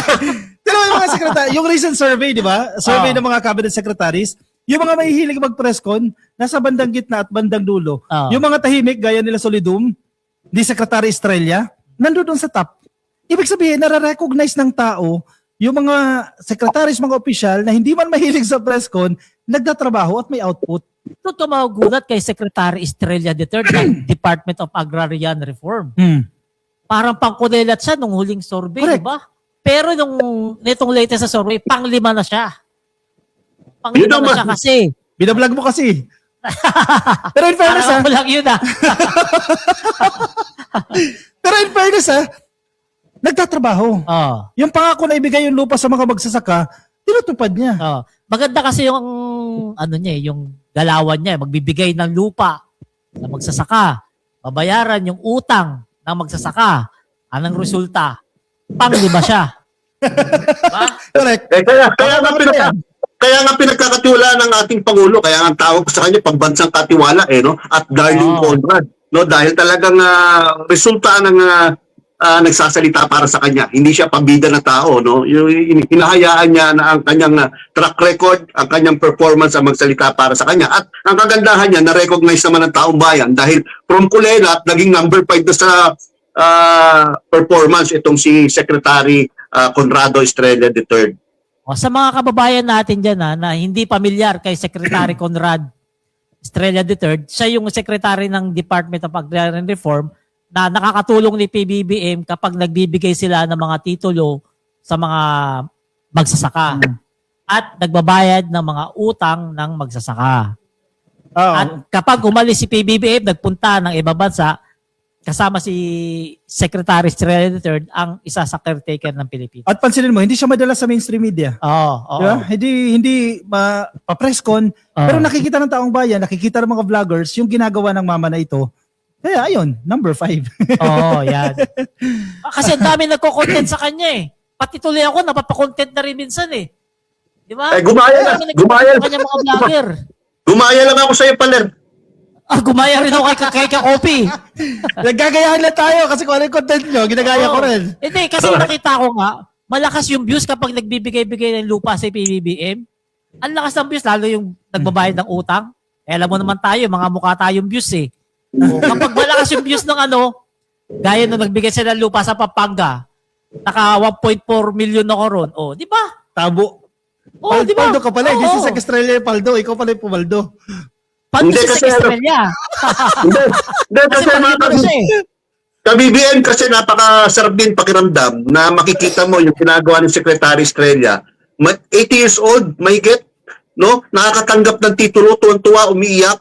So yun pa lang talagang sobrang napakaganda ng performance ni Secretary Estrella sa mga ganung bagay. Kasi biro mo, ilang dekada sila naghihintay ng titulo, ilang dekada silang baon sa utang, no, sa pagbabayad ng mga lupang sinasaka nila. Tapos nung pumasok si Pangulong Bongbong Marcos at si Secretary Estrella, tinanggal ang kanilang mga utang at ibinigay agad ang kanilang mga titulo. Kaya sino ba naman hindi matutuwa sa ganyang kalakaran? O, kaya dahil dyan, kaya siya nag-number 5. Kasi matindi yung trabaho niya. Nagbibigay ng lupa. Nagbabayad ng utang ng magsasaka na matagal na napabayaan. Napabayaan ni Digong, napabayaan ng previous administration. Lahat. Dahil si PBBM na naman gumawa niyan eh. Wala namang iba eh. Diba? Sabihin na naman niya, sip-sip ako. Oo. Hindi kayo nagkakamali. Siya, sige. Basa mo na lang ng comment bago tayo mag-proceed sa ating segment 3. No? Ang liit naman ng monitor natin. Hindi ko mabasa. Ito. Sabi ni Maria Estrella Platequi, my last name is first name ko. Yung last name po ni Secretary Estrella, first name ni Ma'am Platequi. Thank you, Mama. Yun. Ganun pala yun. Ano Eto, sabi nito? Silvia Domenico, mahilig magpa-press-con, hindi naman nasasagot yung mga tanong, lalo na kay Sayad. I do want to answer. Diyos mio. Diyos niyo. Ang liit naman kasi nasulat eh. Ito. Si Dina O'Brien, we need to observe a deserving candidate by the way he speaks, behave, his demeanor, lifestyle, dignity, and respect the rule of law. Ito dapat ang criteria ng isang politiko. Bagamat high standard yan, ma'am, no? Medyo hindi ideal yan sa Philippine setup eh. Dahil marami mga politiko sa atin, makakapala mukha eh. Doon may mga matitino pa rin naman. Oo. Ito si JC Macanas Monster, trabaho nila press con sa SOCMED. Pero yun nagtatrabaho ding press, bihira mo pang makita kundi pa interview. Oo. Next, sabi ni Rosemary Lay. Itutin mo nga, Alex, yan. Hello, 3Ks. Ano ibig sabihin ng 3Ks? God bless you all. Mabuhay ang ating PBBM. Ano yan, pre? Tri kuya. Tri kuyas. Di mo sinabing tatlong gwapo. Oo, tatlong gwapo. Siya, sige. I-komento po yung inyong lokasyon. Nasaan po kayo? Ano pong ginagawa ninyo dyan? Ilagay dyan sa comment section at isa-shoutout po natin. Maya-maya lamang po. Yan, dumako na tayo sa third segment natin. Ito, good news din ito. Bagamat pinag-usapan na natin ito sa previous episodes natin, ito pong zero balance billing policy ng ating presidente, dumami po yung mga kababayan natin na nakikinabang dito sa zero balance billing. Ibig sabihin po, ikaw man mahirap, ikaw ay middle class, ikaw man ay mayaman, pag na-confine ka sa basic ward accommodation ng DOH hospitals, yung pinapatakbo po ng DOH, na-confine ka, zero po yung inyong bill. Kaya marami pong kababayan natin ang tuwan-tuwa dahil hindi na po nila problema yan. Diba? Iisipin na lang nila yung recovery, yung paggaling nila dahil sagot na po ng gobyerno. Alam mo maganda itong ginawa ni PBBM na hindi lang para sa mahirap Kasi alam mo yung reklamo dyan ng mga kababayan nating middle class. Nagtatrabaho kami. Nagbabayad kami ng tax pero Correct. puro mahihirap yung nakakaramdam ng tax na binabayad namin. O ngayon, pwede na, middle class. Hinihintay ka na lang magpa-hospital. Kailan mo gusto? DOH, DOH. Sino unang pisina dyan? Ikaw, Yam, excited ka na ba Yam? Middle class ka ba Yam? Wag naman. Ang ko dyan, yung mga kakilala kong DDS, baka yun ang mga unang-unang pumila dyan. Wala middle class doon. Lahat yun. Poorest of the poor. Anyway, mahigit 1.3 million na po na pasyente ang nakinabang. Biruin mo 1.3 million patients ang nakinabang po dito sa zero balance billing policy. Isang taon pa lang yan. Isang taon pa lang yan. Isang taon pa lang. Ang daming natulungan, no? Actually, meron ako isang kapitbahay. Totoong kwento to, ha? Kasi hindi naman siya maka-BBM, eh. pero na hospital yung tatay niya. Sa Amang Rodriguez, dyan sa Marikina, wala siyang binayaran, kaya tuwan-tuwa. Alam mo, chinat ako. Magkano muna yung bill? Maliit lang, parang less than 20,000. Pero malaking bagay na po yan para sa minimum wage earner, no? Tuwan-tuwa siya. Tinext niya ako na ang ganda ng ginawa ng presidente, wala na akong binayaran. Sa Amang Rodriguez, dyan sa Marikina. Diba? Napakaraming ganyang kwento. 1.3 million po na Pilipino ang natulungan. Binayaran po ng hospital bills nila, umabot po ng 74.65 billion. Sagot po yan ng gobyerno mula July hanggang December 2025. Etong 74 billion, ito yung gastos ng gobyerno sa zero billing. Oo, kasi syempre, kailangan nilang palabasan yan, paluwalan nila, babayaran nila sa gobyerno. Yan mga ka-BBM tandaan nyo sa isang taon ng zero billing, 74 billion, 0.65 billion na ang nagagastos ng gobyerno. Ibig sabihin, yung amount na yan ay hindi ninanakaw ni PBBM. Hindi kasi siya mandarambong. Hindi siya nabubulsa. Kaya yung pera na yan ay napapakinabangan ng ating mga kababayan, which is dapat. Diyan mo makikita yung malasakit ng isang Marcos. Correct. Di ba? Zero billing. Ilang taon na natulungan? 1.3 Last million. year lang yan. Isang taon pa lang yung zero billing na yan. What more pa kaya pag nagtuloy-tuloy na yan? Diba? Alay mo, isa ka sa makaranas niyan. Gusto ko lang punahin, no, panelista sa Kakakopi, gusto ko lang punahin, yung may mga ibang nagre-reklamo, minsan pinupost pa sa social media na hindi daw totoo yung zero balance billing na yan dahil sila daw ay hindi naman na binayaran ng gobyerno kanilang bill. Pero pag tinanong mo, no, saan pa-confine, sasabihin na sa private. At talagang hindi mapapasok, hindi talaga qualify sa zero balance billing dahil dapat sa government hospitals, sa DOH hospitals. Kaya yung mga kababayan natin may kulang, may talagang purpose lang para siraan ng proyekto na yan, no? Pag may nagsasabi na hindi totoo yan, dapat alamin agad. Saan ka ba nagpaano? Saan ka ba nagpa-hospital? Saan ka ba nagpa-confine, no? Para malaman natin dahil imposibleng hindi implement yan ng DOH hospitals dahil ang Pangulo ang nag-utos tungkol dyan, no? So yun dapat natin na punahin, no, yung mga ganun, no? Dahil sa kanilang katangahan, no, gobyerno pa ang sinisisi. Si Pangulong Bongbong Marcos pa ang sinisisi. Biro pumunta ka sa private tapos in-expect mo bayaran ng gobyerno yung hospital bills. Kaya mga ka-BBM kahit may kaya ka, kahit may pera ka, kung magkasakit ka halimbawa, mag-public na lang kayo. Kasi para ma-enjoy nyo yung sinasabi nyong binabayad ninyong tax sa gobyerno. Ito zero billing. Ngayon lang natin ito naranasan. Sa panahon ni PBBM, nararamdaman natin ang malasakit niya sa mga kababayan natin na mga mahihirap. Pero sige. may mga kababayan tayo pre na afford naman nila. May mga health card, option nyo po yan. Kasi syempre ibang justification nila sa public hospitals kasi minsan mahaba yung pila. Di ba, nagsisiksikan, minsan walang kwarto. Kung ikaw po ay nakakaluwag-luwag naman, meron kang pambayad, malaking tulong mo na din sa gobyerno yan. Oo naman. Di ba? Para naman. matulungan mo na ibang pasyente na ma-maximize na nila yung facilities ng government hospitals.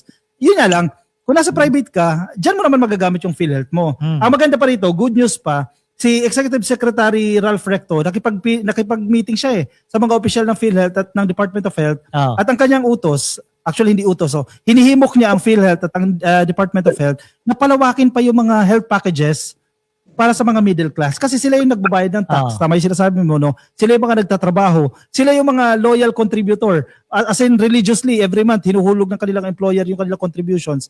So, magpunta man sila sa private, at least pinalawak yung health benefits. Kahit papaano, gagaan din po yung gastos nila. Alam nyo, may magandang report si DOH Secretary Ted Herbosa dyan, no? Nang dahil sa zero balance billing, tumaas ang mga nagpunta sa mga DOH hospitals, no, kumpara nung 2024 versus 2025. Kung di ako nagkakamali, 14% ang tinaas na nagpupunta sa DOH hospitals precisely because of that zero balance billing. So ibig sabihin, kahit yung mga dating nagpupunta sa mga private hospitals na yun ang preference nila, no, dahil dyan sa programa ng Pangulong Bongbong na yan, nagpupunta na rin sila sa mga DOH accredited hospitals. Hindi mo masisisi ang mga yan, gaya nga na sinabi ko Diba? Zero. Sino bang gusto? Sino ba tatakbo sa zero billing? Diba? Kahit nga may kaya ka. Kung gusto mo makatipid, lahat naman tayo nagtitipid. Pera lang siguro si Yayam. Diba? Lahat gusto ng zero billing. Sayang ang ginto. Oo, di ba? Oh, kaya mga kababayan ha, inuulit ko ha, sa panahon ni PBBM, pag nagkasakit ka, punta ka sa public hospital. Merong zero billing doon. Wala diyang kulay-kulay. Walang pink, walang green, walang kakamping, walang DDS, walang loyalista. Basta Pilipino kang may sakit, yan. Zero billing ka. Yung mga maaarte na ayaw pumila, sa private kayo. Private. Di ba? Oh, Kung private. ipinil kayo, at least kahit paano, reduce yung babayaran ninyo. Oo. Parang, know your station, know your ration. Oo. Yung sinasabi ng kasabihan eh. Umakto ayon sa itsura. Kung wala ka naman pera, dahil tamad ka, hindi ka nakaipon, huwag ka mag-demand. Oo. Huwag magpwisisi sa gobyerno. Oo. Hindi kasi yung ibang mga kababayan natin, makabanat lang eh. Diba? Kahit natulungan na lahat-lahat, nabigyan na ng ayuda, nakamaisog pa. Diba? Pag sinaing, pangit daw yung bigas, pero kinain naman. Diba? O yan, banat yan, banat.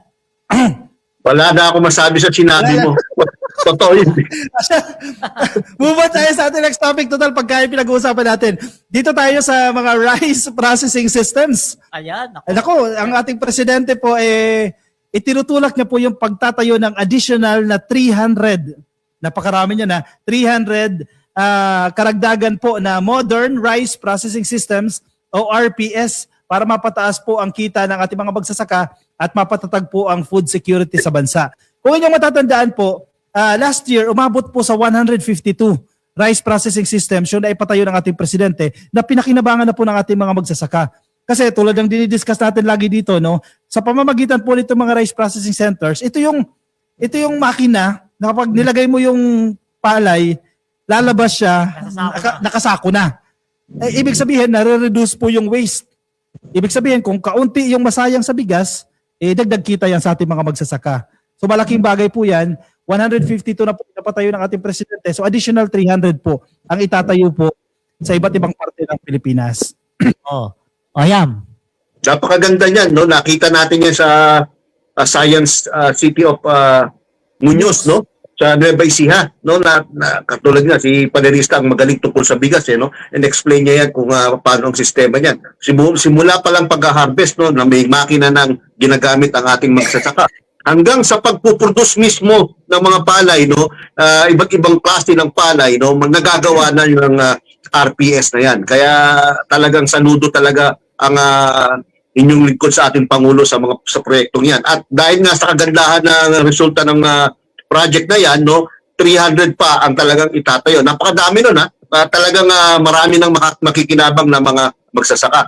On top of yung mga binigay na sa mga magsasaka, like yung nilibre na yung kanilang utang, no, binigyan na ng titulo, binibigyan ng abono, binibigyan ng binhi, binibigyan ng free irrigation, no? Talagang halos lahat na binibigay para lang mapabuti ang buhay ng ating mga magsasaka, ang ating mga bagong bayani. May video tayo. Sige, Alex, pakiplay nga yung video. Ayan. Hintayin natin yung video ng rice processing facility ni Pangulong Bongbong Marcos. Yan. Ang ating agricultural sector para tayo ay nakakasiguro sa ating food supply.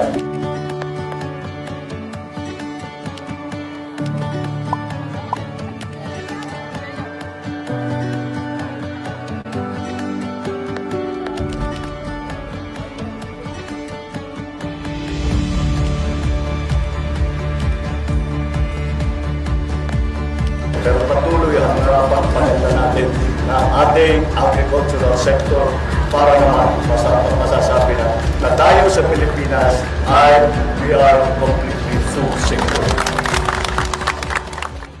Ganda. Ilan yung idadagdag? 300? 300. Oo. Additional doon sa existing na 152. I-comment ko lang, no, kasi na-mention ni Sir Yayam kanina, itong mga rice processing facilities na ito, bukod pa yan sa libreng titulo, sa mga traktora, sa mga ibinibigay na mga support services, no. May mga nakausap ako magsasaka. Siyempre, ang hinaing nila yung mababang presyo ng palay. Siyempre, umaaray sila diyan. Pero alam mo bakit? Sabi nila, bagamat mababa yung presyo ng palay, nabawasan yung peligro na hatid sa kanila ng mababang presyo dahil sa mga support services na binibigay ng gobyerno. Kasi nagbibigay ng binhi, nagbibigay ng abono, ibig sabihin nare-reduce yung kanilang production cost. At yung mga rice processing facilities na yan, tumataas yung kanilang milling recovery rate. Ibig sabihin, mas marami po silang naaani. So kahit bumaba yung presyo ng palay, hindi sila ganoon kaapektado dahil sa mga support services na ibinibigay ng gobyerno. So parang nabalanse din yan. Ang magandang impact nito, yung sa mga batang mga magsasaka. Ha? Dahil matatandaan natin, sinabi ni Secretary Conrad na naman na meron silang programa dyan para libreng pagpapaaral sa mga anak ng magsasaka. Yung agrarian reform beneficiaries. Oo, yun, di ba? At yung mga batang magsasaka, hindi natatama rin na magsaka. Kasi yung iba, nag-iiba na ng karir eh. Kasi syempre, mahirap magsaka tapos babaratin pa sa palay, kaya hindi na nagtatanim. Lumilipat ng ibang kurso, no? Oo, ngayon, andiyan dyan na si PBBM, andiyan dyan na lahat ng binigay na, traktora, truck, rice processing, magtatanim ka na lang. Diba? So tataas ang kita. Tataas ang kita. At kontrolado na ng gobyerno yung presyo ng palay. Hindi na nakaporma yung mga buwaya. Yan ang Tama, napapansin ng Dilis eh. Tama yun. Ang ginagawa ng ating presidente. Tama yun, kung makikita natin sa ating bansa kung ano yung nangyayari sa Japan o kaya sa US, kung saan ang mga magsasaka ay napakayaman, di ba? Ang gaganda ng buhay, ang ganda ng bahay, ang gaganda ng mga kotse. Yan ang pangarap ni Pangulong Bongbong Marcos at ni Secretary Conrad Estrella na may angat talaga ang antas ang buhay ng mga magsasaka. And siguro slowly but surely mangyayari yan, no? Kaya lang kailangan talaga na consistent yung pagtulong sa ating magsasaka in terms of yung mga policies, in terms of support services, no? At kung magiging kapareho pa rin ang ating Pangulo, yung susunod na Pangulo, ay palagay ko naman mas lalong gaganda ang takbo ng ating agrikultura sa mga susunod na taon. Kaya nga sabi nila, extensive PBBM eh. Kasi mamaya, hindi kagaya ni PBBM yung maupo eh. Ang problema dyan, baka yung kung yung papalit ay magnanakaw. Diyan Babae. tayo bulilyaso. Babae ba yan? Hindi ko pa alam. Di ba? Kaya sana lang, habang nandiyan pa si PBBM, di ba? Pasalamatan natin ang ating Panginoon at ibinigay niya ang isang Pangulong Bongbong Marcos sa Pilipinas na mamuno. Na sana gayahin ng mga susunod na magiging presidente ang mga nagawa ni PBBM. Okay. Sige, move on tayo sa ating last topic na ito, no? Inaprubahan na po ng Economy and Development Council kung saan po si Presidente yung tumatayo bilang lead nito, itong National Digital Connectivity Plan. Ganda pakinggan no? National Digital Connectivity Plan. Ibig sabihin yan, internet ang papasok sa isip natin. Ano ito para sa sambayan ng Pilipino? Ano ito para sa ordinaryong Pilipino? Ito po yung plano na magre-reduce ng cost sa internet. Kung ang ginagastos mo halimbawa, 100 para sa isang linggo, no? Internet connection mo. Once na ma-implement po properly itong plano na ito, connectivity plan na ito, pwedeng ma-reduce yan into almost half or more or less half the price. So, mahal kasi ang internet pa sa atin eh. Oh.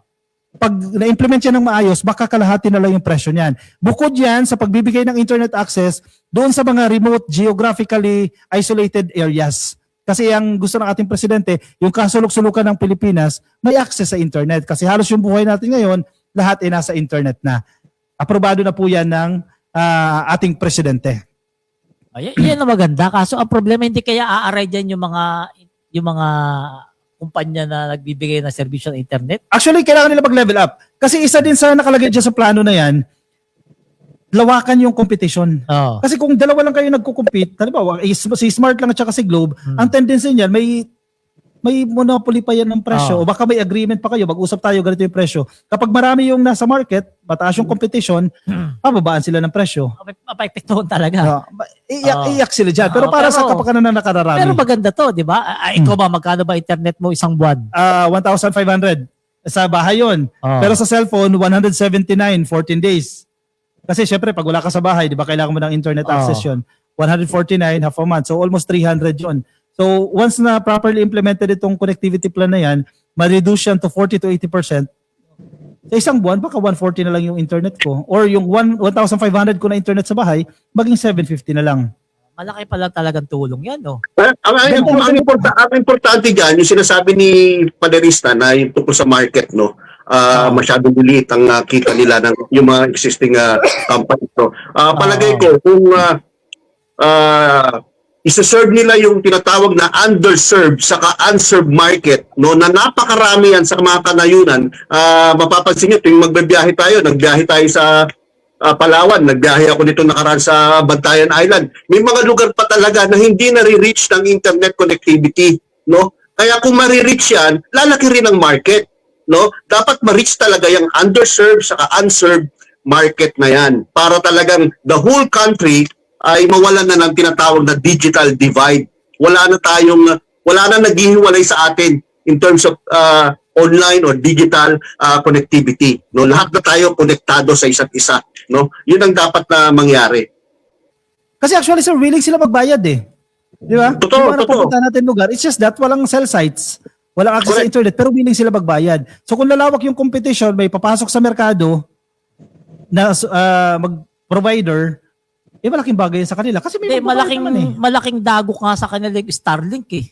Oh, correct. Oo, na kasi alam mo yun doon sa yung pinuntahan namin ni sa Palawan. Yung sa Palawan, yung Balabak. Balabak. Mm.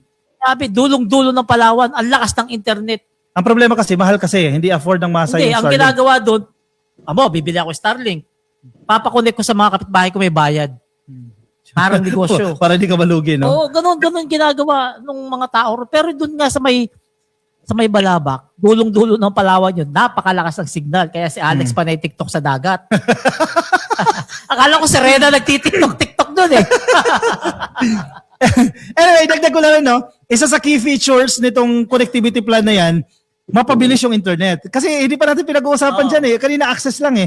Ngayon yung speed, yung internet speed. Kasi kung ikukumpara mo sa ibang bansa, mabagal pa rin po yung ating internet. So isa din po sa plano, once again, ma-implement properly itong plan na yan, bibilis yung ating internet. Which is malaking bagay sa atin, sa mga vloggers, no? Kung mabagal ka mag-upload, kasi mabagal yung internet, makakaisang content ka lang, si Alex nakasampung content na. Kasi mabilis yung... mabilis Parang yung... ka nagjojoke ka. Parang ka nagjojoke ka. Si Sir Yayam. Si Sir Yayam nakasampung content na kasi naka-Starlink siya eh. Eh tayo naka-Converge. Isa lang. Joke lang. O yan mga kabibim, ayan mga kabibim. Anong oras na ba? Ano lang? Basta tayo comment. Basta Basta, muna sige. tayo comment. Ayan, kay Shikaida May Marcelo. Hello po sa inyo. Magandang gabi po. Ay, si Ma'am Olive Lopez. Lagi nakikinig sa atin. Shoutout po sa inyo, ma'am. Yan, asan ba yung mga comment? Ito si Bautista Araceli. Shout out po, watching from Kuwait. Ayan, sabi ni asan na ba yun yung maging prime minister yan. Siya, nakutob ko yan. Lang po, the best president ever. Maria Pleteki yan. Grace Mejia, thank you sa stars. At sa lahat na nag-send ng stars, maraming salamat po. Etong Korean ang name, Korean kaya to. Kaya nga po, si PBBM lang, Pangulo ng Pilipinas. No more palitan. Only PBBM lang po ang Pangulo. Gusto natin yan. Sana all. Ito, si Joy Stariha. Yan, hello po from Wisconsin, USA. Mabuti, inabutan ko kayo. Napakagaling po ng podcast nyo. Pagbubunyag ng mga ginawa ni PBBM, kaya ang daming naniniwala sa kanya. Ayan. Ay, thank you. Salamat po. Ma'am Joy, baka naman. Oo. Ito si Shakira Bacuero. Shakira Bacuero, hello mga idol. Salamat sa pagsuporta sa mga proyekto ng ating Pangulo at ng ating First Lady. Buti na lang po andyan kayo para malaman ng OFW here in Hong Kong, dapat hindi naman po binabalita ng mga bias na media ang lahat ng proyekto ng Pangulo. Continuous po ang podcast nyo po. Shoutout po sa mga OFW dito po sa Hong Kong. Mabuhay mga ka-BBM. Mabuhay po kayo. Shakira. Ito si Conchita Katabian, no? Hello po, magandang gabi po mga idol. Pogi, naks, at matatalino ang BBM vloggers watching from Hong Kong. Thank you. Oh, yung mga kabibim, ipaalala ko lang huwag kayo magpapaniwala doon sa mga fake news na kumakalat na yung mga project sa Ilocos. Nako, fake news po yun. Hindi po alam ng detalye ng butanding na yun. Yung mga pinagpupuntahan niya. Diba? Kaya nga pinagtatanong-tanong lang yung mga ron eh. Kasi hindi niya alam kung ano yung mga details ng mga pinuntahan niya. O pre, yung lalaki na yon, yung vlogger na yon, ang tawag nila butanding, no? Oh.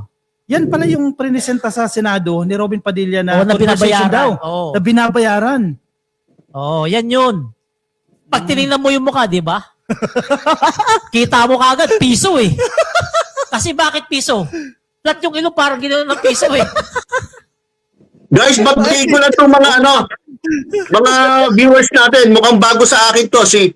Batiin ko lang itong mga viewers natin. Grace Mejia, watching from London. Lupito Balagtas, watching from Florida, USA. And Liza Gutierrez Bulata, watching from Malaysia. So, iba't ibang countries to. No? Mga bago sa pandinig ko yung mga pangalan nila, kaya binanggit ko lang. Ayan, mga ka-BBM ha, nako. Ayon sa gusto man namin mag-extend ng 3 oras, hindi na pwede. Nakasimangot na yung mga kasama namin dito, uwi-uwi na. So mga ka-BBM, maraming salamat sa suporta nyo at panonood nyo at pagsama nyo sa amin dito sa ika-4 na episode ng Salamat PBBM para pag-usapan ng mga proyekto at malasakit ni PBBM. Baka sabihin na, sip ko kay First Lady. Sip ko masyado. Ayan, para pag-usapan ng mga proyekto ni PBBM. Yan. Hanggang sa muli, sapahan nyo kami sa susunod. Palerista po. Sir Yam, ikaw muna, sir. Mga kayayam, pagpatuloy nyo lang po ang mag-suporta sa amin at pag-follow sa amin. No? Yayam Dizon po, kung yung hindi pa po nakaka-follow sa akin, please follow me. At sana po yung mga nanonood ngayon, no, i-share nyo po yung ating podcast para mas marami pa po tayong kaibabayan na makapanood dito. Yam, saan ka ba ngayon? Papalo kita. Saan ka ba? Sir, kain daw tayo, kain. Nasa ka ba? Kain daw tayo, dinner. Saan tayo kakain? Malayo ako, paano eh? Malayo. Malayo. Nasa Cebu ata to eh. Anyway, mga ka-coffee, mga ka-BBM, maraming salamat po sa pagsama. At pasalamatan po natin yung mga tao na tumutulong sa atin, laging tumutulong para maging effective po yung ating Salamat PBBM podcast. Of course, si 31 Million Movement at si Mark Ian Everyday at ang bagong Pilipinas Studios. Maraming salamat po sa suporta. At invite ko na rin kayo ha, baka hindi pa po kayo naka-follow sa Facebook ko. Malapit na ako mag 300,000 sa Facebook. Punta kayo sa Facebook, search nyo lang ang Ka-Coffee at follow na po. Maraming salamat po sa pagsama. Ayan mga ka-BBM, maraming salamat sa panonood nyo sa amin ngayon, pagsuporta, pagsama sa amin ngayong gabi na to. Maraming salamat at magandang gabi po.